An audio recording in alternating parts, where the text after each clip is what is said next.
si je devais manager, c'est exactement le type de personne que j'aimerais être.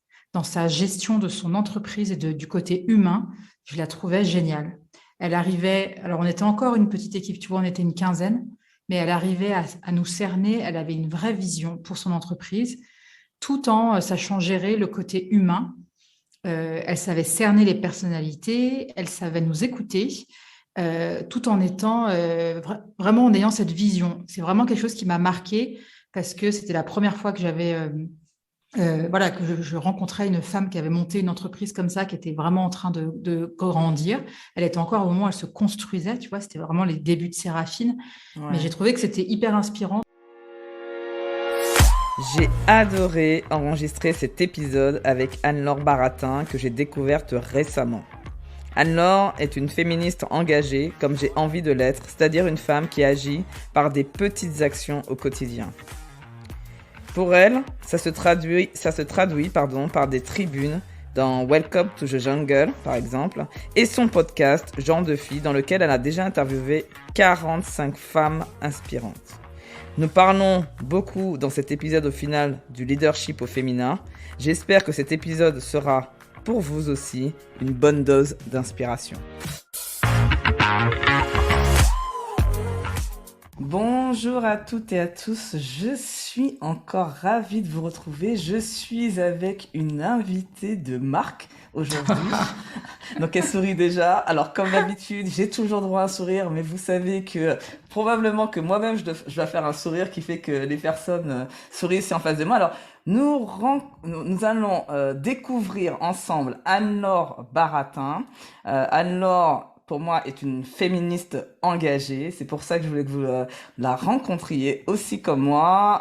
Plein de questions que j'ai, moi, via vous, parce que vous me les posez à moi, mais je vais me faire un plaisir de les poser à Anne-Laure. Donc Anne-Laure, elle a 12 ans d'expérience à Paris et à Londres avec des postes ayant toujours comme fil conducteur l'écriture et la communication.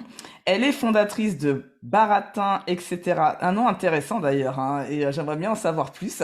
Donc, il y a une agence d'édito qui donne de la voix aux femmes et à leurs projets. Elle est aussi podcasteuse comme moi-même avec un podcast pareil qui met en avant les femmes, mais on essaie de mettre en lumière les femmes qui s'appelle Genre de filles. Et enfin, je pense qu'elle a plein d'autres casquettes, mais c'est ce que j'ai retenu pour aujourd'hui. C'est rédactrice sur plusieurs médias, dont celui que j'affectionne particulièrement, Welcome to the Jungle, et Switch Collective, qu'elle va nous dire, parce que je connais pas trop, donc je suis curieuse aussi d'en savoir plus. Bonjour Anne-Laure. Bonjour Fabienne, merci de me recevoir à ton micro. Je suis super contente qu'on puisse avoir cette discussion. Ouais, cool. Alors déjà, la première chose, c'est toujours dans ce podcast, je demande à la personne de se présenter, mais comme elle le souhaite. D'accord. Eh ben, écoute, ça va être plutôt rapide. On va dire que j'ai 40 ans. Niveau perso, je suis mariée et j'ai 3 enfants. J'habite en Savoie, à côté du lac du Bourget, après de nombreuses années à Paris et aussi quelques années à Londres. Et je suis aujourd'hui à mon compte, comme tu l'as très bien décrit. J'ai une agence de création édito qui s'appelle Baratin, etc. Et j'ai aussi le podcast Genre de filles qui a un peu plus d'1 an maintenant, tout juste.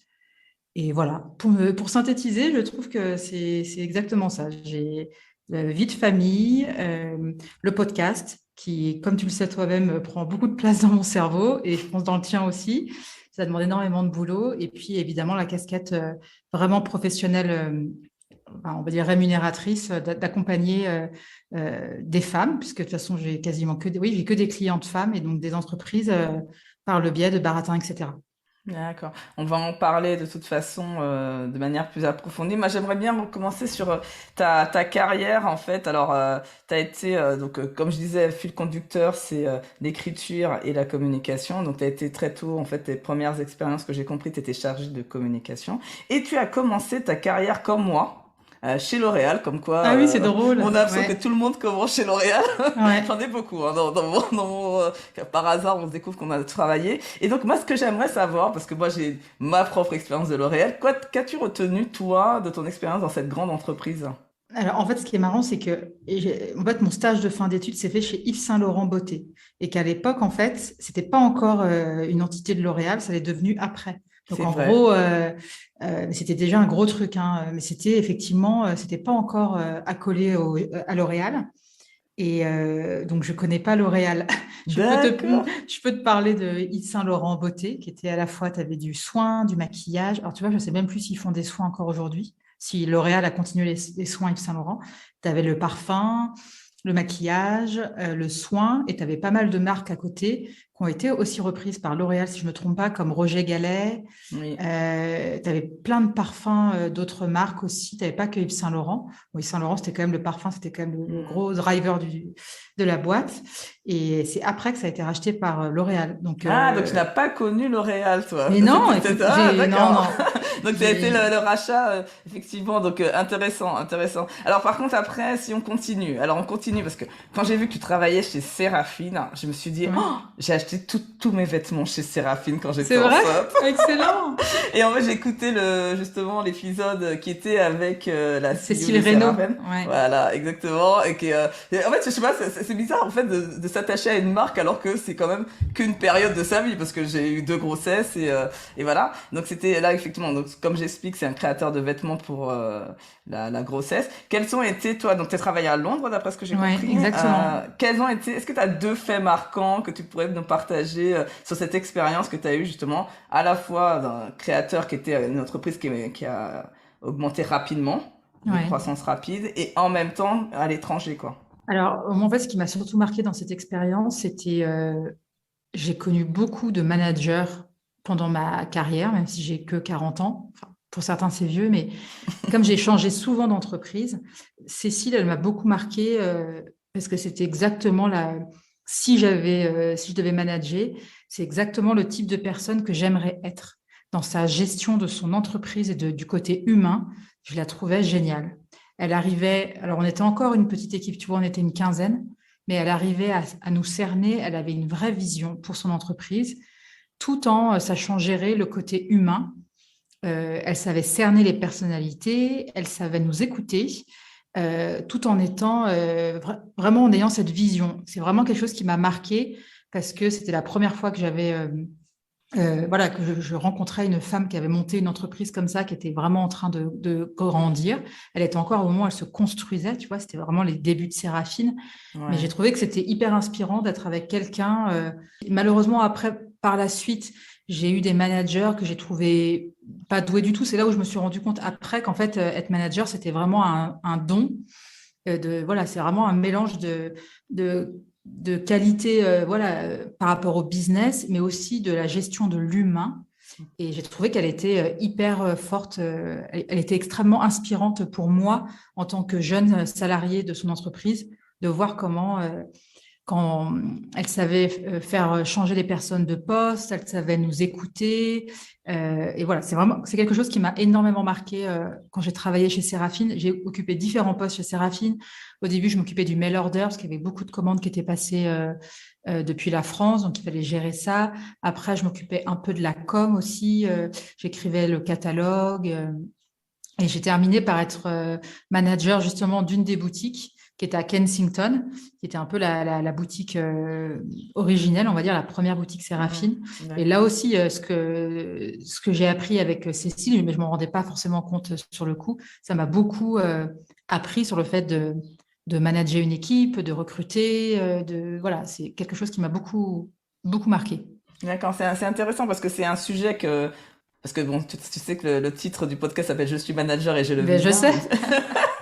Donc on parle beaucoup d'intelligence émotionnelle. Alors je dis pas le mot intelligence émotionnelle forcément, mais je donne tous les paramètres au fur et à mesure. Je distille en fait les conseils pour développer l'intelligence émotionnelle. Est-ce que tu connais un petit peu l'intelligence émotionnelle?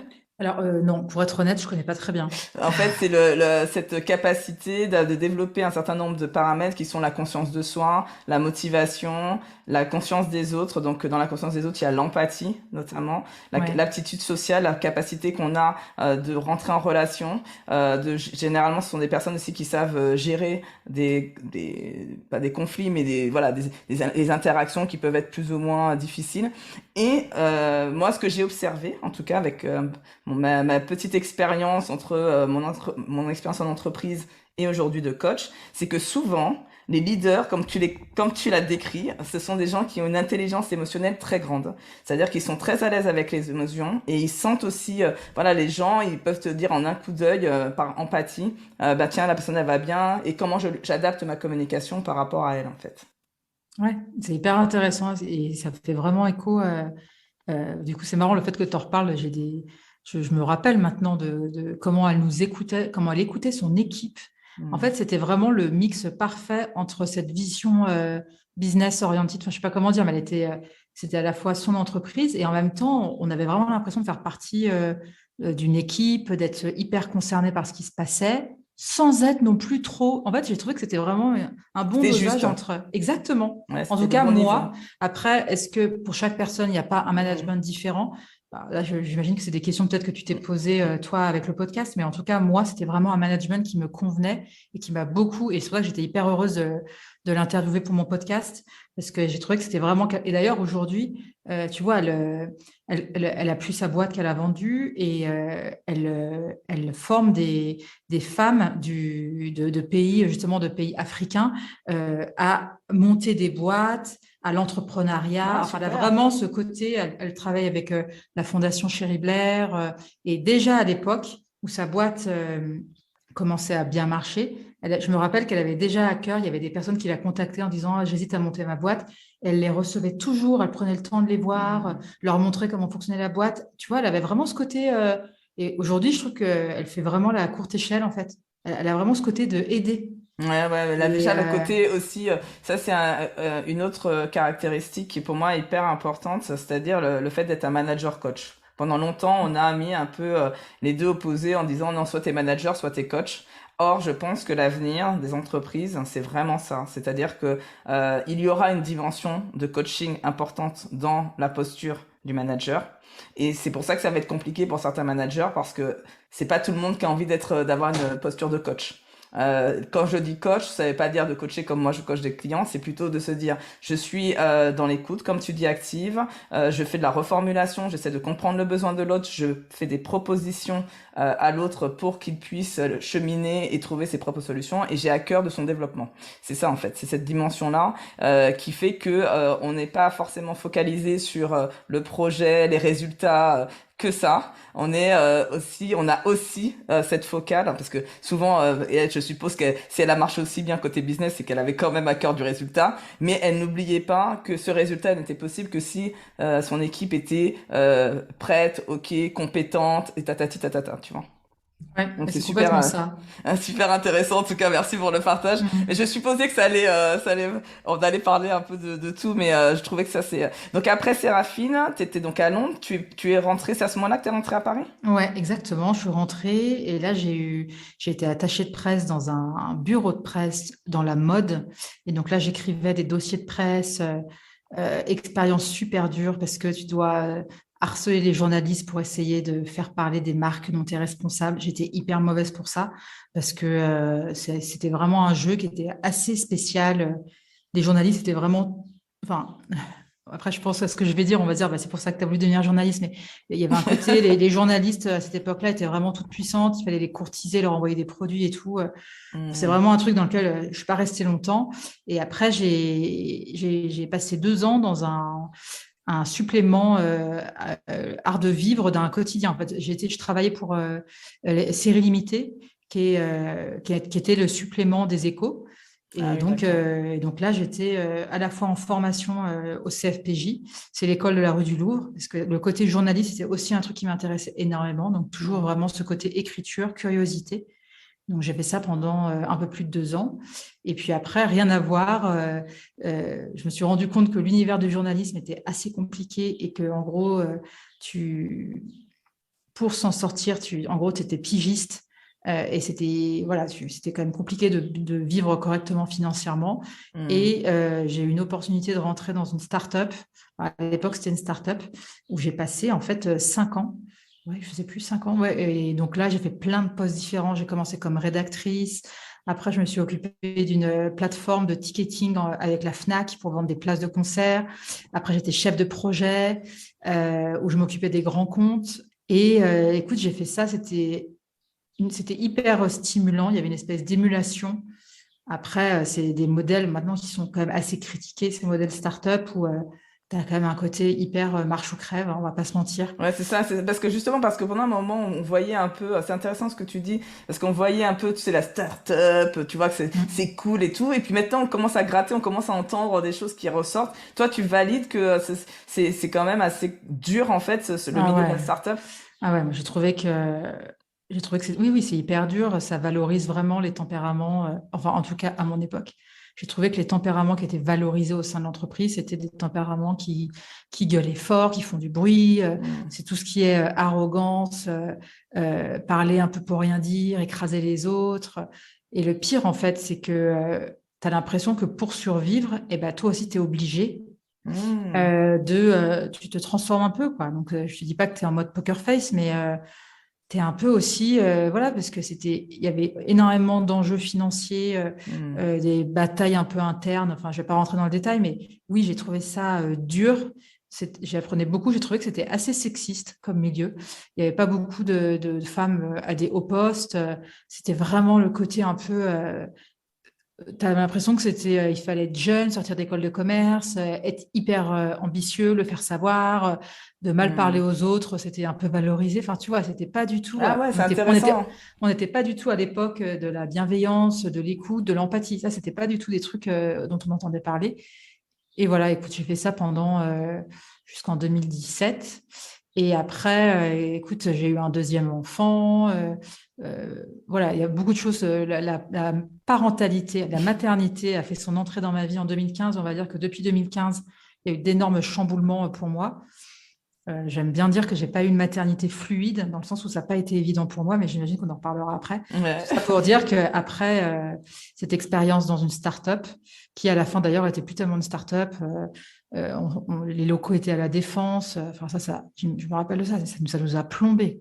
Mettre une Ouais, c'est pas start-up du à tout la la même Défense, ambiance, hein. La mais défense, exactement. en termes Ah, d'énergie, ça n'a rien à voir. Mais c'est intéressant parce exactement. qu'en fait, ce que j'entends et qui, après on va passer à la suite parce que j'ai pas plein de questions sur d'autres thèmes, mais c'est de se dire qu'on peut avoir tendance, alors surtout quand on est dans les grosses boîtes, parce qu'en fait dans les grosses boîtes, ce qu'on on dit c'est le côté politique. Par exemple, que c'est très politique, il faut faire attention à comment tu dis ce que tu dis, et tu dois faire, comme tu dis, poker face ou du faux self en fait pour pouvoir gravir les échelons. Et en fait, beaucoup rêvent de justement la start-up, tu vois, en se disant comme si c'était différent. Alors peut-être que ça a évolué depuis, hein, mais moi j'ai toujours quand même entendu, parce que je côtoie des gens qui sont dans des start-up et tout, quand même le rythme de travail, le fait que effectivement, comme pas marche ou crève, mais c'est quand même, il faut y aller si on veut faire sa place et son trou. Donc voilà, il y a aucun système aujourd'hui qui est parfait. Et c'est ça aussi, c'est de dire ça, et que ça dépend du dirigeant. Encore une fois, moi je pense que la place du dirigeant, elle est clé en fait Hmm. dans l'entreprise, quelle que soit la taille. Et donc, on peut avoir une start-up avec un dirigeant qui, si c'était Séraphine, la CEO de Séraphine, bah, ça fait ce que tu as dit. Et puis après, dans une autre entreprise, ça peut être, comme tu dis, marche ou crève, quoi. Donc c'est Oui, faites alors attention. après, je pense que faut faire attention à ça parce que dans le sens où, ok, ça dépend du CEO, mais en fait, là, la boîte était beaucoup plus grosse et elle n'arrêtait pas de grossir. On grossissait, on grossissait, on grossissait. Et je pense que là, du coup, c'est beaucoup plus dur. Tu es à la fois dans un mode de croissance énorme et en même temps, bah, tu as tellement de monde que, voilà, mais Ah mais oui, ça tu as raison. s'accompagne. Ah mais c'est ça la Mm, différence, c'est-à-dire mm, que le problème qu'ils n'ont pas encore bien compris, c'est que ça s'accompagne. Aujourd'hui, moi j'accompagne par exemple des personnes qui changent justement de niveau parce que eux ils ont compris. Alors comment? Parce qu'ils connaissent le coaching, etc. J'en sais rien, mais en tout cas ils ont compris que ça leur demande eux-mêmes de changer en fait, en même temps que la croissance de l'entreprise. Donc ça c'est un truc aussi parce que c'est être CIO, ça s'apprend pas en fait. C'est-à-dire que c'est des caractéristiques qui sont différentes du manager, qui sont différentes d'un technique quand tu étais tout seul solopreneur et que tu as démarré, tu vois. Donc il y a tout un cheminement et quand le problème des startups, c'est que c'est justement la croissance étant tellement rapide, entre guillemets, l'humain ne peut pas changer aussi rapidement. Donc mm. voilà, il faut trouver des petits trucs à côté pour compenser le temps que toi-même tu puisses évoluer, mais si le dirigeant a vraiment à cœur de l'humain, par exemple, et que bah, plus c'est ça, c'est une valeur forte, bah, elle va être dans ses choix stratégiques, dans la façon qu'il va grossir, dans la façon qu'il va recruter, ça va se ressentir très clairement. Donc c'est pour ça que je dis que c'est en ça que je dis que c'est le dirigeant, mais des fois il se fait lui-même dépasser en fait par la situation, comme un manager peut se faire dépasser par de nouvelles responsabilités dans une entreprise. C'est exactement la même chose. Complètement. Donc on va parler, donc merci en tout cas, c'était super intéressant, puis moi j'aime bien savoir comment ça se passe dans les autres entreprises. Je vais parler de la féministe engagée, j'aime bien dire. Je crois que je me suis dit tiens, plutôt que de dire je suis féministe, je vais dire je suis féministe engagée. Je trouve que ça montre vraiment que c'est pas juste un mot quoi. C'est vraiment il y a un engagement derrière. Et moi je voudrais savoir alors quelle féministe es-tu? Voilà, c'est hyper difficile comme question. Alors, c'est marrant, moi, spontanément, je dirais pas que je suis une féministe engagée, mais j'ai lu récemment un article qui parlait de la pureté militante et j'ai trouvé ça hyper intéressant. En fait, à force de passer du temps sur Instagram, sur les réseaux, et même en ayant un podcast féministe, on a toujours l'impression que ce qu'on fait, c'est pas assez ou, tu vois, il y a un peu ce côté-là. Alors, je sais pas quel type de féministe je suis. Je ne suis pas militante. En fait, engagée, ça peut être pas mal aussi. Si oui, je suis engagée par mon podcast et dans la vie de tous les jours avec les femmes que je côtoie. Donc voilà, on va dire que je suis une féministe qui aime donner la parole aux autres femmes et qui adore en fait quand ça crée des transmissions entre elles, quand tu as des personnes qui ont des parcours qui n'ont rien à voir et qui entendent un épisode de podcast et qui me disent après, qui m'envoient un message ou qui me disent c'est génial, ça m'a donné envie de faire ça ou ça m'a fait penser à ça. Là, je me sens vraiment alignée et contente de faire ce podcast parce que je trouve ça utile. Et voilà, je suis une féministe slash journaliste slash qui se sent féministe avec son podcast et dans la vie de tous les jours. Voilà, je ne sais pas si c'est une bonne Oui, définition. ok, super. Alors, pour aller un peu plus loin encore, qu'est-ce qui fait que tu t'es engagé dans cette cause en fait? Tu vois, le fait de faire le podcast, moi je suis curieuse de savoir parce que souvent on a des parcours ou des expériences qui font qu'à un moment donné on a envie de chacun, en fait à chaque fois je dis chacun a ses causes. Il y en a c'est l'écologie, il y en a c'est la diversité, l'inclusion, parce que moi dans le féminisme je le mets dans diversité inclusion, hein. En quelque part c'est l'égalité des Ouais. sexes. Qu'est-ce qui fait que toi tu as eu envie d'œuvrer pour cette cause? Alors, en fait, ça s'est fait de manière assez spontanée. Je pense que juste, ça remonte à très, très longtemps. Même quand j'étais enfant, j'ai le souvenir qu'on me disait souvent ah, mais t'es vraiment, à moitié en rigolant, t'es rebelle. Dès que je remettais en cause justement les injustices que je pouvais constater, les différences entre hommes et femmes, notamment dans la sphère domestique, que ce soit dans la famille proche ou dans la famille plus éloignée, ou même que ce que je voyais avec certaines de mes copines, j'étais hyper en colère. Alors, à l'époque, on parlait même pas de féminisme, tu vois. Hmm. Mais même si assez rapidement, on m'a dit, ah, t'es vraiment une féministe, hein. C'est jamais un terme que j'ai pris pour une insulte, bien au contraire. Donc, on va dire que ça remonte vraiment, j'ai vraiment ça dans les tripes depuis très longtemps. D'accord. Après, le fait de le concrétiser par le podcast, enfin, en tout cas, le fait déjà d'en parler dans des articles et tout, ça a été un cheminement global qui fait que moi, je me suis autorisée à prendre la parole sur ces sujets-là, que j'ai fait un atelier sur la charge mentale. Et tout ça, c'est venu, en fait, justement, tu me demandais ce que c'était Switch Collective. En 2018, j'ai fait un bilan de compétences avec cet organisme qui s'appelle Switch Collective, qui fait un espèce de bilan de compétences hyper moderne, avec beaucoup d'exercices de développement personnel, des méthodes anglo-saxonnes, à la fois en utilisant beaucoup d'humour, mais en étant en même temps très structuré, hyper bien fait, très organisé, en misant beaucoup sur le collectif, sur le fait de partager ses expériences. Et donc, ce bilan de compétences qui s'est fait sur quelques mois a vraiment fait ressortir le fait que mon féminisme, je pouvais le traduire concrètement avec l'écriture. Et après, quelques années après, ça a donné le podcast aussi, tu vois. Je me suis rendu compte qu'en fait, que tout ce que je pouvais faire professionnellement, en fait, ces sujets-là me portaient et que, voilà, aujourd'hui, dans mes clients, en fait, j'ai que des clientes. Après, tu n'attires que les personnes qui veulent bosser avec toi aussi. Donc, Oui, bien sûr, c'est logique. Ok, super. Ouais, effectivement, ouais, c'est marrant. C'est toi, ça a été. Mais moi, j'ai toujours eu des causes. Donc, le côté injustice, je vois bien. On m'appelait la défenseuse des veuves et des orphelins. ouais. Mais c'est pour ça que j'ai pas vraiment de choix de cause clairement dit, mais c'est vrai que la diversité et l'inclusion, je sais pas, en ce moment je sens que ça monte de plus en plus, et dedans il y a la partie féminisme qui peut être aussi sur la couleur de peau, qui pourrait être sur plein d'autres aspects, et même la diversité cognitive avec qui je parlais ce matin avec quelqu'un que je rencontrais, qui je trouve qu'on n'en parle pas assez. Elle m'a dit, mais qu'est-ce que t'attends pour en parler? J'ai dit, ok, bon, ben, je vais en parler. Ben ouais, faut que t'en parles. Parce que on parle pas assez de la diversité cognitive, qui est aussi un paramètre qui m'a beaucoup impacté. Alors, moi, j'ai lu ton article sur les mompreneurs. Ouais. Alors, vous le voyez pas, mais à ce moment-là, Anne-Laure, alors moi je suis coach, hein, je te le dis, Laure, donc elle a reculé, elle a mis ses cheveux derrière les oreilles, donc ça veut dire beaucoup de choses. Mais on y va, on va y aller, ok. Alors moi personnellement, donc je parle de mon point de vue, j'ai trouvé des réponses. Parce que moi, quand j'ai commencé l'entrepreneuriat il y a 2 ans, on me disait rentre dans un club d'affaires type mompreneur. Et moi, ça me parlait, mais pas du tout. Mais je ne savais pas mettre des mots dessus. Tu vois, mais vraiment, je savais pas. Voilà, je sentais que j'étais pas à l'aise avec le terme. Probablement, un peu comme toi, je sais pas, le fait d'être maman ne me définissait pas. Je suis plus que ça. Je sais pas, il y a un truc qui me gênait.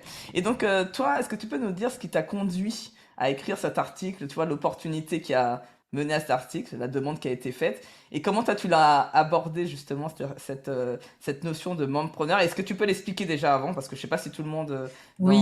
dans mon audience connaît le terme, donc peut-être En fait, l'expliquer. le même mompreneur, donc c'est la contraction de mom, mommy et entrepreneur. C'est un terme qui vient des États-Unis, qui date des années 90 et qui explique en fait que ces femmes qui sont donc mères ou sur le point de devenir mères se mettent à leur compte euh, en travaillant de chez elles, ouais, en travaillant de chez elles pour une activité qui leur permet de gérer, de voir leurs enfants. Alors après, reste assez vague, c'est comment elles veulent voir leurs enfants ou pas. Mais en gros, ce qui, moi, j'expliquais dans cet article, c'est comme toi, c'est un terme dans lequel je me suis jamais reconnue. J'ai mis du temps à comprendre pourquoi. Après, l'opportunité d'écrire cet article, c'est en fait, j'ai fait des propositions de sujets à une rédac en chef de Welcome to the Jungle qui m'a validé ce sujet-là. Et après, pour l'écrire, j'ai fait un peu des recherches, évidemment. Et après, en fait, c'est une tribune. Donc, en fait, ça Hmm. n'engage que mon avis. Après, j'ai eu énormément de retours sur les réseaux sociaux de personnes qui se reconnaissaient dans le terme. J'en ai eu d'autres. C'est ça qui est intéressant aussi. Pas beaucoup, hein, mais j'en ai eu certaines de femmes qui n'étaient pas contentes du tout de cet article, qui se reconnaissaient pas du tout, en fait qui elles, se reconnaissaient dans le terme mompreneur et n'aimaient pas du tout Ah, d'accord. le ton que je mettais, moi, dans cet article, qui est une tribune, je le rappelle, donc, mais après, ça s'appuie aussi sur les travaux d'une sociologue qui a fait une thèse et qui explique quand même que le concept de mompreneur peut être assez enfermant. Donc, il faut faire attention. Même si, évidemment, chacune peut, a priori, décider de comment elle veut gérer sa vie professionnelle, le terme mompreneur et les conséquences que ça a peuvent être quand même... voilà, il ne faut pas oublier qu'en premier, c'est le terme mom qui vient et après celui d'entrepreneur, Hmm. comme si la parentalité, c'était la première chose qui venait dans ta sphère professionnelle et que de toute façon, le pro passait après. Moi, je l'ai ressenti comme ça et je l'ai traduit dans cet article.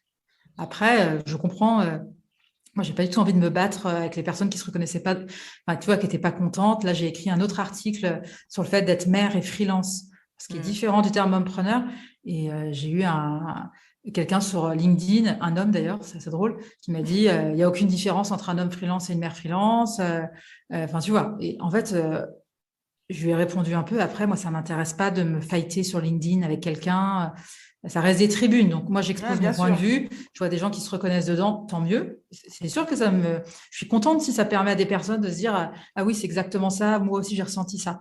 Après, ça reste une tribune. C'est mon point de vue. Mais en tout cas, pour l'instant, j'ai toujours eu plus de personnes qui étaient d'accord avec ce point de vue que d'autres Hmm. enfin, Ce qui m'étonne pas parce que après ça dépend voilà le rapport qu'on veut donner au travail, à quoi ça nous sert, est-ce que c'est pour vivre ou est-ce que c'est un plus, tu vois, vraiment je pense qu'il y a aussi un rapport à cet argent qu'on gagne, il sert à quoi déjà? Et puis comme tout en fait, c'est-à-dire que je ne supporte pas les cases personnellement. Je n'aime pas qu'on me définisse qu'avec un seul paramètre, donc il faudrait mettre tous les paramètres. Et vu que le mot serait trop long, il n'existe pas. Donc voilà. Donc, mais c'est vrai que parce que moi, je suis à la fois, je suis maman. Je mets, mais de la même manière, quand j'étais salariée, je peux mettre de la conscience de passer du temps avec mes enfants parce que c'est important pour moi et ça fait partie de mes valeurs, la famille. Mais ça n'empêche pas que mon travail, en termes d'épanouissement personnel, est hyper important. et que bah, voilà, il y a des moments, mes enfants ils me voient beaucoup travailler et ça fait partie aussi de la vie de famille. Voilà, c'est un tout et c'est pas je mets en priorité mes enfants par rapport à mon travail quoi. Ça dépend en fait, ça dépend des périodes. Ouais. Donc voilà. Mais ok, c'était non, mais je trouvais que en tout cas c'était intéressant. Moi, ça m'a, en tout cas personnellement, je fais partie des gens qui, je me suis dit, ah bon, ok, c'est normal ce que j'ai ressenti. C'est pas complètement, je suis pas complètement à côté quoi. Donc ça c'est plutôt chouette.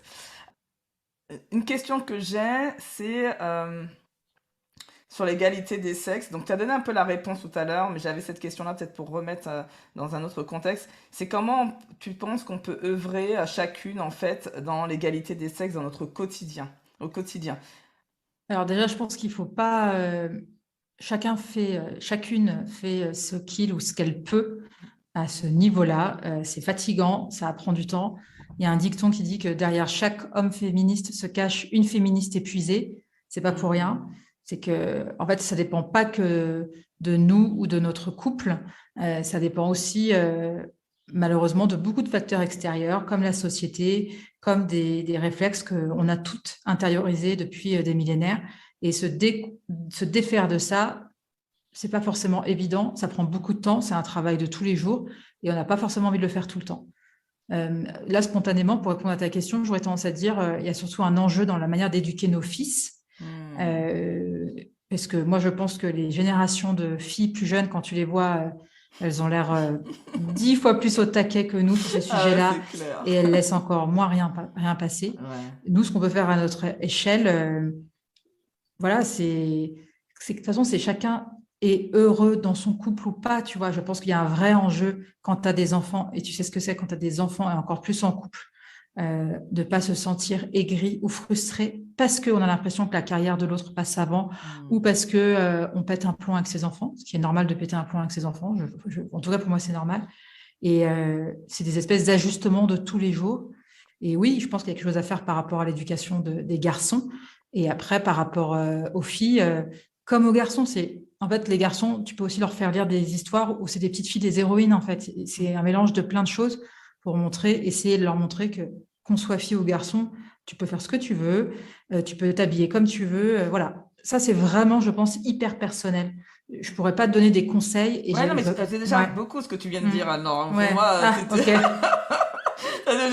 peut-être que toi, t'es à d'autres niveaux déjà, mais pour nous, qui Oui. démarrons dans ça, c'est déjà beaucoup. C'est-à-dire, moi, tu vois, qui ai des enfants, j'ai un garçon et une fille, hein. Et pour moi, déjà l'égalité des sexes, j'essaie déjà de la faire là. Et déjà, ça me demande un effort. C'est-à-dire que c'est aussi déculpabiliser tout le monde, c'est les femmes, c'est que c'est pas, comme tu as dit très bien, c'est long, c'est pas facile parce que derrière, il y a des croyances, il y a des choses qui sont ancrées. Moi, je viens d'une éducation aussi voilà, antillaise. Donc il y a aussi ça. Et moi j'ai eu de la chance quand même. Mon père faisait autant les tâches que ma mère, tu vois. Ouais. Donc j'étais encore pour une famille antillaise, j'étais avant-gardiste, on va dire. Ouais.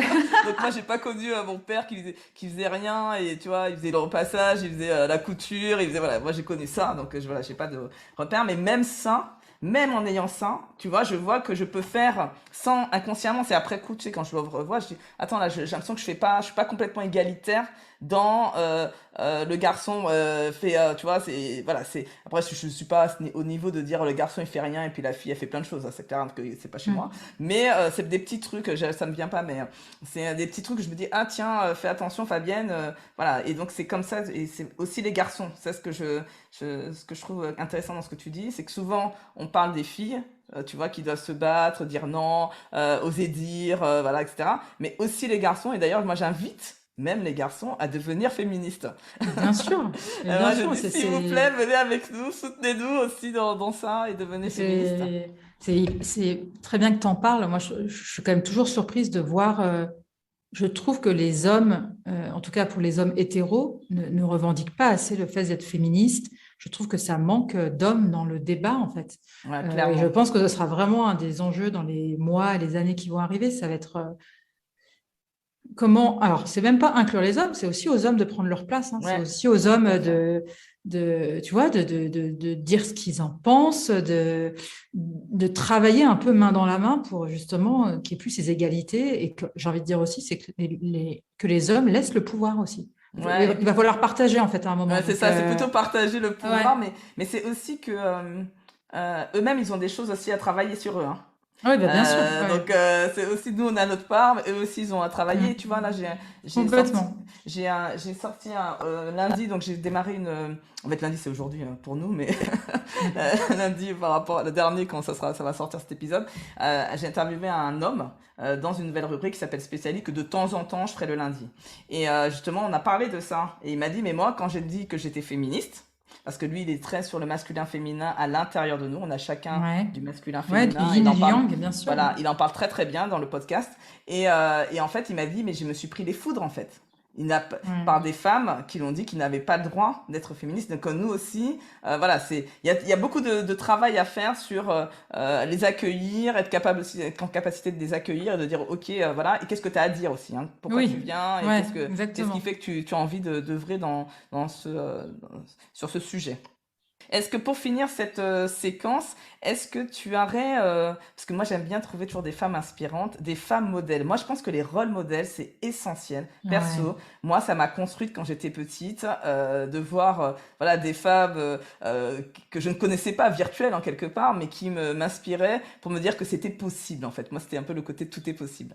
Et toi, est-ce que tu en as, toi, où tu pourrais nous citer, je sais pas, Ouais. quelques-unes? Bah là, je pense forcément à des invités de mon podcast, mais je pense à Titiou Lecoq. Alors, je ne sais jamais si on dit Titiou ou Tissou. Non, c'est Titiou Lecoq, qui a écrit notamment plusieurs ouvrages, qui est une féministe, qui est aussi journaliste, qui a écrit un livre sur la charge mentale qui s'appelle Libérer, le combat féministe se joue devant le panier de linge sale, qui est Ah! excellent. Ah, ça va bien bien le titre, Ouais, j'adore. et récemment, elle a écrit un livre qui s'appelle Oublier, en fait, sur le fait que les femmes ont été invisibilisées de l'histoire depuis des millénaires. Ce livre est hallucinant, passionnant, très facile à lire. Euh, et c'est ça aussi que j'aime beaucoup chez Titu Lecoq, c'est qu'elle parle de choses de manière concrète, avec humour, et en même temps, il y a un vrai travail, évidemment, de recherche, etc. Mais elle est passionnante. Je suis extrêmement admirative de cette femme. Avant, elle écrivait des newsletters pour Slate. Bon, là, elle a arrêté, mais elle a fait un podcast aussi qui s'appelle Rends l'argent, qui traite justement de l'argent dans le couple. C'est Hmm. passionnant, tu apprends énormément de Ah, c'est choses. super. D'ailleurs, il y a même un épisode sur la déclaration d'impôts. Hmm. Donc là, c'est vraiment un peu dans le thème de l'actualité.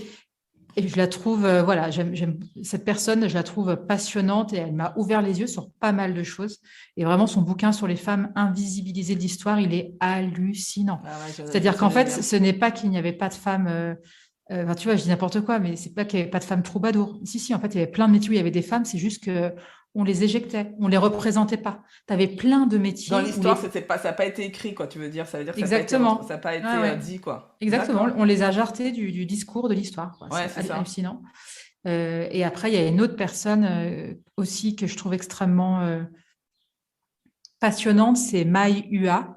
Elle est cinéaste. Elle a fait un film documentaire sur sa famille qui s'appelle Les Rivières, qui parle des lignées de femmes.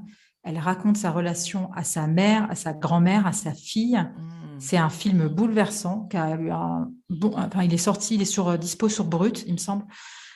Super beau film, et c'est quelqu'un qui s'interroge avec beaucoup de générosité sur donc elle s'est interrogée sur les lignées de femmes, et là récemment elle s'est interrogée sur la masculinité, et notamment avec son compagnon qui s'appelle Jerry Hyde. Ils ont sorti un film qui s'appelle Make Me a Man, et qui parle d'hommes qui participent à des groupes de parole. C'est aussi hyper intéressant de voir justement ces hommes qui s'interrogent sur ça veut dire quoi être un mec. Enfin, tu vois, c'est. Hmm. euh, et voilà, elle aussi, je la trouve dans tout ce qu'elle fait. Il y a beaucoup de générosité et beaucoup de joie dans ce qu'elle fait. Voilà, c'est une autre femme qui m'inspire beaucoup. Ah, super, merci. En tout cas, en plus, comme ça, il y a la séquence à la fin où je demande des livres. C'est pas la peine, je vais l'enlever. Elle est déjà faite, hein. J'espère Ouais, que vous avez noté. Donc, je le mets ouais, comme d'habitude dans le résumé de l'épisode. Mais ouais. d'habitude, c'est le mot de la fin. Bon, je vais innover pour la fin avec Anne-Laure. En tout cas, merci. Ça a beaucoup de puissance. Par rapport à l'argent, le couple, je trouve que il y a il y a un enjeu aussi sur ça, pas mal. Parce que, alors, déjà, l'argent en soi, parce que déjà en France, on a un peu du mal à parler d'argent, mais en plus dans le couple. Et tu vois, là, j'ai vu une vidéo d'un homme américain qui disait que dans un couple, il faut 4 comptes en banque. 4 comptes en banque. Le premier, c'est pour tout ce qui est la maison, les loyers, le machin, etc., tous les qui sont relatifs. Le deuxième, c'est l'épargne pour le couple, pour prévoir des choses, si jamais acheter une voiture, acheter, voilà, faire de l'épargne. Et les deux autres, chacun a son compte. Donc ça fait que Ouais, chaque couple a 4. Et je m'étais là, ça a tellement de sens pour moi parce que moi j'en ai 4. Effectivement, on en a 4. Parce que ma mère m'avait donné ça comme conseil quand j'ai commencé à être en couple. Ma ouais. fille, attention, fais de sorte à avoir toujours ton compte et que ton salaire soit sur ton compte.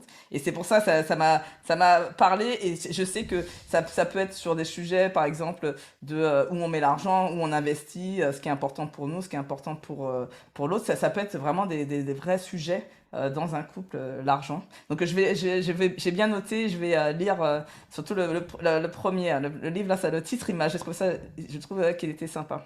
Celui sur la charge mentale. Ouais, je trouve Ouais. que Mais le podcast, écoute, le podcast rend ouais. l'argent, hein, c'est passionnant. Ouais, je regardais Ouais. aussi. Super. Bah, merci pour ça. Des petites pépites, on Je t'en adore, hein. prie. Ouais. On adore.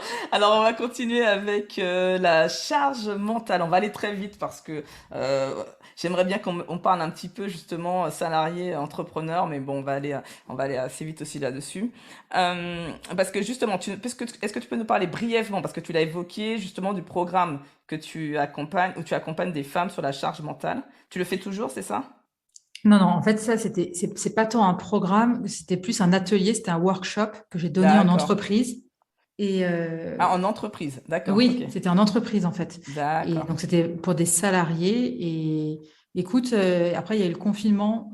Je l'ai pas fait beaucoup de fois. Donc, D'accord, mon ok. atelier, il est bien, il est prêt. Après, je t'avoue que j'ai pas mal de boulot à côté, etc. Mais en tout cas, c'est un sujet qui m'a passionné pendant des mois. J'ai trouvé ça hyper intéressant de voir comment un couple égalitaire, là c'est un autre exemple, mais comment un couple égalitaire, euh, avec l'arrivée d'un enfant, qu'est-ce qui fait qu'il y a un espèce de renversement des choses et qui fait que, en tant que femme, tu te tapes une charge, tu découvres ce que c'est que la charge mentale. Ça, Ouais, j'ai c'est trouvé sûr. ça passionnant. Et cet atelier, voilà, je l'ai fait parce que le sujet me passionnait. Le livre de Titiou m'avait ouvert aussi d'autres portes sur des pistes de réflexion. Et voilà, après, en ce moment, c'est pas tellement d'actualité cet atelier, mais je crois qu'il y a ouais, il y a une entreprise de service qui m'en a reparlé il y a deux Il y a des semaines. Donc peut-être que besoins, ça hein. va reprendre. Bah oui, oui. Il y a des besoins en ce moment, plus que Ouais. jamais. Oui, En mais plus, là aussi, dans ces ateliers, la dernière fois que je l'ai fait, il y avait une centaine de femmes et tu vois, il n'y avait pas d'hommes. En fait, ah c'est ouais. des ateliers pour qu'ils marchent. Il faut aussi que ce soit. Est-ce que tu Ouais. vois, il y a ça. Complètement. Ah, je suis complètement d'accord Ouais. avec toi. Et toi, comment toi, perso, tu gères ta charge mentale? Écoute, c'est un peu comme le fait, tu me demandais ce que c'était, comment on peut œuvrer pour le féminisme. La charge mentale, je trouve aussi que, comme toi, j'ai des enfants. Alors moi, j'en ai trois qui sont petits, hein. Tous les trois, ils ont moins de 7 ans. La charge mentale, ça, c'est toujours un peu compliqué. Après, pour moi, la clé, c'est la communication, évidemment, avec l'autre. Et je dis ça, ça ne veut pas dire que c'est facile chez moi, loin de là. On galère toutes, j'ai envie de te dire. Clairement. Euh, et après, ça dépend aussi du boulot. Tu vois, le fait, ça, c'est pas parce que j'ai écrit un article sur les bumpreneurs ou sur les difficultés d'être freelance et mère que je ne les vis pas, ces difficultés, bien au contraire. Donc, je sais qu'en travaillant de chez soi, c'est d'autant plus dur de mettre les limites à soi, mais à son entourage aussi, que d'expliquer que c'est pas parce que tu bosses de la maison que c'est à toi de te taper et de ranger la table du petit-déj, par exemple. Et en fait, Hmm. c'est des petits trucs additionnés qui font que j'ai envie de donner le conseil de Laetitia Vito, qui est une spécialiste du futur du travail et qui Ah, s'interroge beaucoup sur j'adore. ces J'ai questions. Ouais, découvert il y a pas longtemps et j'adore ouais. lire ses articles. Elle est Elle top, hein. dit il faut vraiment prendre son travail très au sérieux. C'est pas Hmm. parce que tu travailles de chez toi que ton travail n'est pas important. Et le prendre au sérieux, c'est se prendre au sérieux soi et Hmm. mettre des limites un peu à tout le monde. Après, concernant la charge mentale, clairement, on n'est pas à 50-50. Et mon mari aussi le dit, tu vois, il me dit, il y a des trucs, oui, c'est toi qui penses et pas moi. On va pas se mentir, trier les vêtements des enfants. Et ça, c'est un exemple. Mais après, je trouve qu'on est quand même en progression. Mais parce que de toute façon, c'était ça où je faisais un burn-out. Donc, je gère quand même plus. En fait, la charge mentale, ça dépend aussi. Moi, je trouve que quand tu n'as pas d'enfant, tu n'en as pas. Et quand tu as des enfants, c'est un truc de Ouais, toi, malade. tu as vu c'est ça que je voulais te demander, Ah c'était la ouais. question qui venait après, c'était à quel moment tu as vu le basculement, quoi, parce que c'est Ah toujours ben, intéressant de savoir. c'est tout de suite. C'est dès que tu rentres de la maison et que toi, tu es en congé maternité et que ton mec l'est pas, parce que enfin, maintenant, ça a changé, mais et c'est toi qui vas prendre les Mm, rendez-vous médicaux, c'est toi qui vas l'emmener chez le médecin et c'est toi qui vas savoir certains trucs et que lui saura moins. Et les écarts, ils se creusent à ce moment-là. De mm, toute façon, ça se confirme aussi, ça d'ailleurs, pour les études sur les carrières des femmes, où en mm. gros, plus elles ont d'enfants, plus leur carrière ralentit, et les hommes, c'est le contraire. Ouais, c'est Et ça là, qui c'est semble aussi fou, hein. c'est comment l'entreprise gère aussi la parentalité. Et là, il y a un vrai problème. Pour moi, Mm, c'est surtout ça, en fait, le grand enjeu, c'est, OK, les hommes, évidemment, ont une grosse part à faire, mais l'entreprise, et enfin, surtout les bien sûr. entreprises, elles doivent vraiment, après, c'est en train de bouger, mais j'espère que ce sera mieux pour nos enfants, mais Ouais, c'est ça, c'est on a quand combien même de temps, ouais. l'impression que, ouais, Ouais, ça prend exactement. du temps quand même, hein. Donc, Parce que là, moi, je suis pour le congé, pour être clair je suis pour le congé maternité pour hommes et femmes de la même mais manière. moi C'est-à-dire, aussi, pareil. voilà, il y a des pays qui le font, il y en a même qui se disent, voilà, il y a un pot commun et après vous le distribuez comme vous voulez, combien de temps vous voulez chacun, etc. Moi, je trouve ça génial. Ça laisse une liberté. Alors, ça prend peut-être plus de temps pour que justement ça soit du 50-50, mais au moins il y a un dispositif qui existe. Alors moi j'ai connu chez L'Oréal les hommes qui prenaient des congés paternité pendant 4 mois. J'ai connu aussi, c'était le début, hein, et je peux dire qu'ils Ouais. n'étaient pas très bien vus, mais ils l'ont Ah fait. ouais, d'accord, ouais. Ouais, ils l'ont fait, et moi j'ai trouvé ça génial. Des 4/5e aussi, qui travaillent pas le Ouais. mercredi pour s'occuper de leurs enfants, j'ai connu aussi. Et ça c'était vraiment chouette de voir ça. Je me suis dit, ça y est, on avance, ça avance, mais c'était comme tous les premiers, ben, ils sont un peu raillés, c'est un peu, voilà, ils doivent se justifier en quelque part. Mais après, bon, ça, quand je suis partie, tu vois, ça commençait à rentrer un peu dans les mœurs. Donc ça vient tout doucement. Je voulais te poser, pour finir sur cette partie-là, je voulais te parler parce que j'ai vu une personne qui me disait, ouais, cette injonction à chaque fois, lâcher prise, lâcher prise, lâcher prise. Mais ça veut dire quoi exactement? Et comment on fait pour lâcher prise? Parce que ce mot, il est joli. Et sur le papier, bien évidemment, tout le monde a envie de lâcher prise. Mais toi, quel conseil tu donnerais pour justement apprendre à lâcher prise, toi qui as travaillé un peu sur tout ce qui est charge mentale? Bah alors, moi, c'est difficile de donner des conseils parce que moi aussi, j'ai eu des moments de surchauffe. Là, c'était vers en février, ouais, février-mars. Et en fait, je me suis rendu compte qu'il fallait que je me lâche la grappe. J'adore cette phrase. J'avais des exigences par rapport à mon business où tu vois, j'étais là, faut que je fasse plus de chiffre d'affaires, faut que je fasse ça, faut que je fasse ça, et puis ça. Et en fait, j'étais là, à un moment, je me suis dit, mais tu te lâches la grappe, tu te calmes là. Enfin, tu vois, je me disais, ça va prendre le temps qu'il faut, mais arrête de te. Tu vois, j'essaie toujours de me dire, il faut aussi profiter du chemin, quoi. C'est pas tant l'objectif c'est bien d'avoir des objectifs, mais en fait, il faut essayer de voir un peu du positif dans tous les jours. Et après, sur le lâcher prise, je sais pas, j'aurais tendance à dire, parfois, c'est, tu vois, ouais, là, si tu voyais le bordel autour de moi, ça, mais voilà, et ben, c'est pas grave, c'est le bordel. Et alors, le panier à linge sale, il déborde. Et alors, tu vois, maintenant, je le dis plus, tu vois, à mon mec, tu peux lancer une machine, s'il te plaît? Enfin, tu vois, il y a toujours ce côté où j'ai quand même l'impression que. Enfin, non, je te dirais ça, mais en fait, c'est mon mec qui fait les courses, c'est mon mec qui fait la bouffe. Donc, franchement, je vais pas te dire, je suis pas à plaindre. Je déteste cette phrase. Je trouve qu'il y a beaucoup de femmes qui le disent en disant, non, j'ai de la chance, hein, je suis pas à Non, plaindre. non, non, non, non, non, non. Mais je trouve que le lâcher prise, c'est en fait, c'est pas tant lâcher prise, c'est être un peu plus égoïste. J'aurais surtout envie de dire, mais là, je pars en juin, quelques jours faire une retraite de yoga, toute seule. Je trouve ça hyper important et maintenant, je le fais chaque année. Je prends des jours où je pars toute seule, sans enfant, sans mon mec, pour un truc que j'adore, c'est du yoga Kundalini.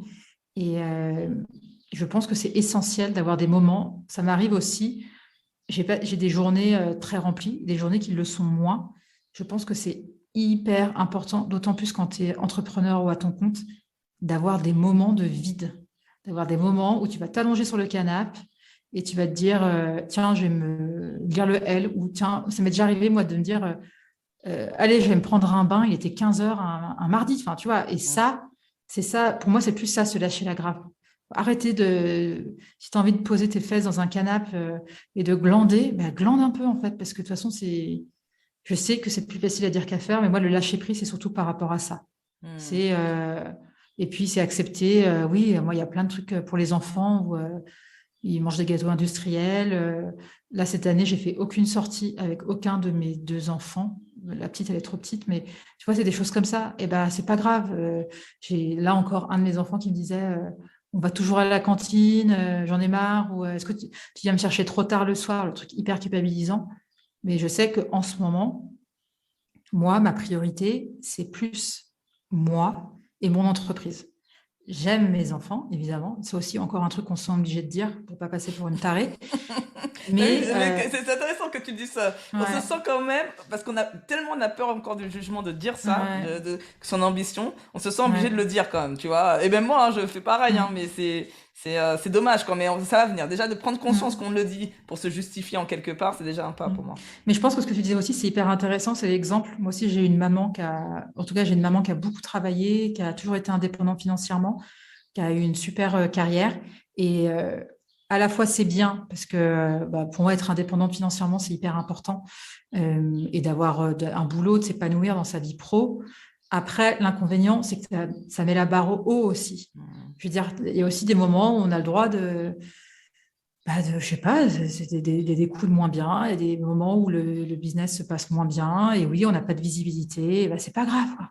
Enfin, tu vois, j'essaie voilà, je pense que se lâcher la grappe, c'est surtout, enfin, lâcher prise, c'est se lâcher la grappe. Et je pense que c'est essentiel, c'est se trouver des moments que pour soi. Et en gros, chaque personne, chaque femme, qu'est-ce qui te fait plaisir en fait? Toi, qu'est-ce qui te met de la joie dans ta vie? Et ben, ces petits trucs-là, il faut essayer de les caler dans ta semaine.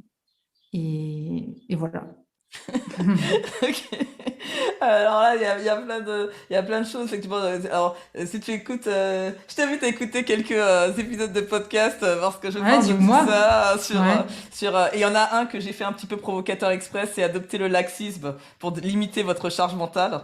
ouais, mais c'est Donc, bien. comment j'ai adopté, et ça revient à ça, c'est-à-dire que c'est travailler à la fois sur son soi parfait, le perfectionnisme, et à la fois de se dire que voilà, enlever, on travaille à la fois sur ça et à la fois sur la culpabilité, en quelque part, tu vois. Parce que laxiste, ça se fait pas, c'est pas bien, tu vois, être Mm. laxiste. Tu vois, donc c'était un peu ça, donc j'ai fait un peu de la provoque. Mais derrière, c'est de se dire, voilà, et il y a un livre qui m'avait moi marqué, qui est un peu du même acabit de ta phrase, qui est Foutez-vous la paix. Je sais plus, c'est Ah, Fabrice Midal. ouais, voilà, Ouais. exactement. Et qui est très facile à lire, tout petit. Et quand j'avais lu ça, j'ai dit, ok, bon ben je vais me foutre la paix maintenant. Mm.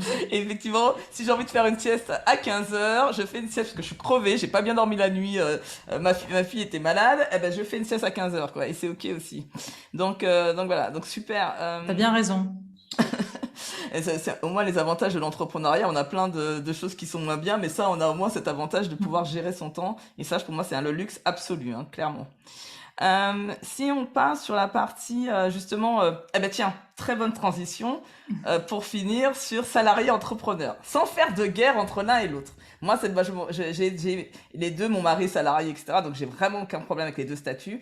Mais moi, ce que j'aimerais, c'est un peu commencer à demander à mes invités qui ont eu l'opportunité de faire les deux, quels sont pour toi les bénéfices et les inconvénients de chacun des statuts pour toi, bien évidemment. C'est-à-dire que ce qui est peut-être pas pour moi, mais c'est vraiment que j'ai envie de recueillir un petit peu qu'est-ce qui fait que on aime le salariat. Il y en a qui reviennent aujourd'hui, d'ailleurs, qui ont quitté le salariat, qui étaient dans l'entrepreneuriat, et qui reviennent dans le salariat. Donc ça veut dire ils y trouvent plus leur compte pour multiples raisons. Est-ce que toi, tu pourrais nous dire peut-être un ou deux, tu vois, bénéfices, inconvénients des deux statuts que tu as trouvés par rapport à ton expérience? Alors, les bénéfices de l'entrepreneuriat, il y a quand même une liberté qui est, quand il prend goût, je pense que c'est compliqué de retourner vers le salariat, même si moi aussi, je ne me ferme pas du tout la porte et je me dis peut-être un jour que j'y retournerai, j'en sais rien. Donc, liberté et possibilité de créer son métier aussi. C'est passionnant, c'est liberté, tu gères ton temps, voilà, tu es vraiment maîtresse de tes journées avec des avantages et des inconvénients, mais globalement, je dirais que c'est ça les avantages. Les inconvénients, moi je trouve en tant qu'indépendante, c'est que tu peux être isolée si tu ne te recrées pas un réseau autour de toi.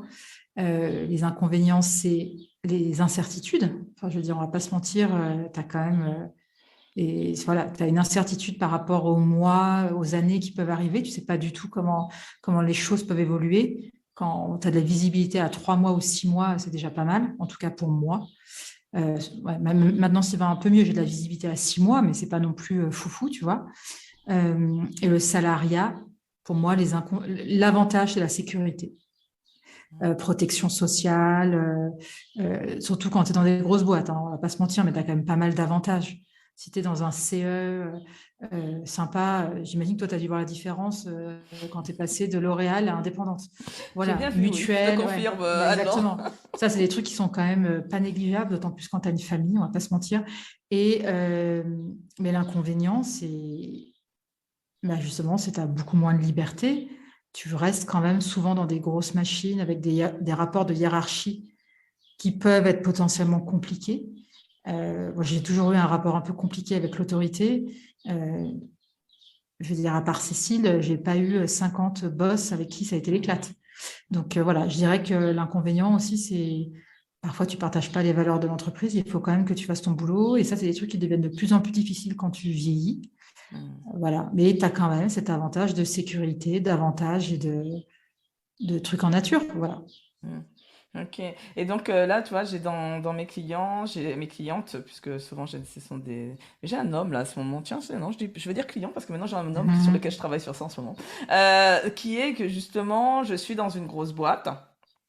Donc, comme tu l'as dit, la partie sécurité. Et je dois me lancer dans l'entrepreneuriat parce que je sens que c'est mon moment pour tout ce que tu as évoqué, c'est surtout la création de mon poste. C'est-à-dire, je peux créer, j'ai cette liberté de créer un poste qui me convienne parce que je m'y retrouve pas. J'ai déjà fait 3-4 postes dans l'entreprise et ça marche toujours pas. Je suis toujours en conflit avec ma manager, etc. Machin, voilà. Quel conseil tu pourrais donner justement en termes de préparation pour justement que, entre guillemets, ça soit moins douloureux ce passage de salarié à entrepreneur?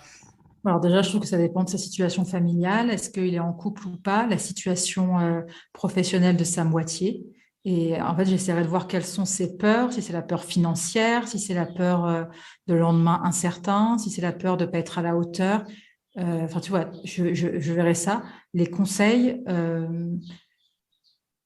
je sais pas, c'est compliqué. Tu sais, je suis pas coach, hein, mais Non, mais toi, par rapport à ta propre expérience, ah ouais. qu'est-ce que tu as travaillé pour faire... Si l'envie est profonde, si tu as envie de te mettre à ton compte, go. Et puis au pire, si ça marche pas, tu retourneras dans le salariat. Ouais, c'est Et, ça que... et surtout, essaie de préparer au maximum. Hmm. Essaie de partir, si c'est possible, avec une rupture conventionnelle pour avoir le chômage. Comme ça te permet de tester, essayer de tester en amont, même quand tu es salarié, pour voir l'idée. Et j'aurais tendance à dire, ne pars pas dans un projet fou. Toujours la technique des petits pas. Si tu as envie d'être restaurateur, tape-toi pas mal de stages ou de soirées. Enfin, tu vois, il y a plein de trucs comme ça aussi. Ne pas fantasmer non plus la reconversion professionnelle parce que ça prend du temps, ça engage un peu toute ta famille. Voilà, il y a ça aussi. Il ne faut pas fantasmer. Il y a des avantages et des inconvénients, que tu sois salarié ou indépendant. Donc, il sera peut-être très heureux en devenant indépendant, mais il y aura forcément des sacrifices qu'il va faire quelque part. Donc voilà, s'il est prêt à les faire, bah go et il faut y aller. On y va, il faut. Bah, tu vois, tu n'es pas coach, mais tu es de bons conseils. Ah, ah, ah. Merci. Euh, non, mais l'idée, c'est voilà, non, mais c'est intéressant parce que tu le dis, c'est il y a de la préparation, de se poser des questions aussi, les bonnes Mm, questions avant de se lancer, de faire des petits pas, de tester si on peut avant. Tu vois, t'as donné pas mal de choses en fait, mm. qui fait que ça, tout ça contribue à se rassurer sur la décision qu'on va prendre et on se dit d'y aller. Et ma petite phrase que j'adore, mon mantra que je transmets à mes clients, c'est assure-toi que assure-toi que tes envies surpassent toujours tes peurs. Ouais, c'est bien. Donc, dès que tu as déjà commencé à lister tes peurs, Mm. et assure-toi toujours que tu plus envie que tes peurs. Et ça, ça fait partie de l'audace et du passage à l'action, la confiance en soi, tout ça, ça contribue à ça. Juste une petite phrase, en fait, qui a beaucoup de sens. Donc, voilà. Donc, on arrive au terme. C'était Ouais, vraiment super chouette. Je sais pas ce que t'en as pensé, Anne-Laure. On a passé un ouais. très très bon moment. Moi, j'ai trouvé que voilà, les discussions étaient vraiment du niveau auquel je m'attendais en Ouais, t'interviewant. ouais, t'es sympa. Donc ça, c'est vraiment j'ai appris plein de choses et c'est vraiment chouette. Donc merci pour ça. Où on peut te contacter s'il y a des personnes qui veulent te contacter pour dire que justement cet épisode était inspirant et leur a appris des choses. Eh ben, les personnes peuvent me contacter. J'ai Instagram, Anne-Laure Baratin, Anne-Laure-du-bas, attends, ouais, Anne-Laure Baratin, bref, avec des tirets du bas de partout. Et sinon, j'ai mon site qui s'appelle baratin, etc.fr. Ouais. Voilà, où là, s'il y a des personnes qui ont besoin d'accompagnement pour l'écriture, là aussi, ils peuvent me contacter via le site. On va dire que le podcast, en fait, je parle aussi du podcast sur mon site. Mais voilà, on va dire Instagram, LinkedIn aussi, Anne-Laure Baratin. Et voilà, qu'ils n'hésitent Ok. pas s'ils veulent discuter. Mais oui, moi aussi, j'ai beaucoup aimé cette discussion avec toi. J'ai appris plein de choses. Je pense qu'il faudrait que j'apprenne à me présenter un peu mieux. J'ai eu l'impression que c'était hyper confus ce que je t'ai Mais raconté, mais non, pas du ah, tout. Pourquoi tu dis ça? C'était je très sais bien, pas. c'était très bien. C'est marrant qu'on est de l'autre côté Ah parce bah, qu'Anne-Laure, elle a interviewé je sais pas combien de personnes depuis qu'elle a commencé le podcast, mais 45. 45. Donc, mais quand on Ouais. est de l'autre côté, c'est quand même pas la même chose. C'est Ah, toujours mais non, pas du intéressant. tout. Ah, non, non, non. Mais c'est très bien de ne pas savoir les questions. Franchement, ça me confirme dans l'idée qu'il ne faut pas savoir les questions en avance. Ouais, moi j'ai trouvé ça chouette aussi, personnellement. Alors, la coutume sur le podcast, c'est que c'est toujours l'invité qui a le dernier mot. Donc, moi je dis au revoir, je vous dis une très très belle fin de semaine, et je vous dis à très vite et je laisse le dernier mot de la fin à Anne-Laure. Lâchez-vous la grappe et écoutez le podcast. Attendez, attendez, ne partez pas tout de suite. J'ai besoin de vous encore quelques secondes. Vous pouvez soutenir ce podcast afin qu'il puisse continuer d'exister de façon totalement gratuite. La première consiste à mettre une note et un avis sur Apple Podcasts ou Spotify. Vous retrouverez les liens dans le résumé de l'épisode. La seconde consiste à parler autour de vous de ce podcast et à envoyer un épisode que vous avez aimé. Cela me rendra happy. Et si vous avez des questions ou des commentaires sur un ou plusieurs épisodes du podcast, rejoignez-moi sur les réseaux sociaux en recherchant Fabienne Woltor. Je suis très présente sur LinkedIn et Instagram.